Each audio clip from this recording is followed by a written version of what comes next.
গাড়ি ঠেলে ঠেলে যাইব মাছ করে যাইব কোন যাইবো কেমনই যাইব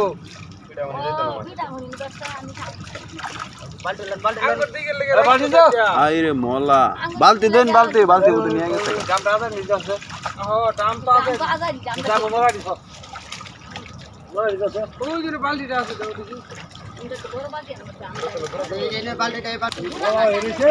বলা যায় কিনে আনছে আমার দিকে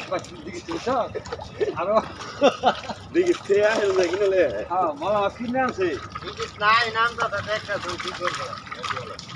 জানে না এই দিকে চারটা রাইট আঙ্গুটি ছাইরা দিত সারো মাছ পাঁচে আলু সারাদিন ছাইরা দিলে পরে সারাদিনই করে মাছ লাগে 5 কেজি মাছ আঙ্গুর নিয়ে যা বাকি না কেন রুগী 5 কিলো সারা নিতাম সারা দিতাম না সারা দিলাম ওই সাপোর্ট করতে যাইতো না ইসলামপুর আঙ্গুর দিতে ওই দামনা নামে নিয়ে দিই বাড়িটা গম্বন জাঙ্গা কোটি ধরে লাগা এটা কি বান গেছো বাড়ি গম্বন জাঙ্গা রব্বা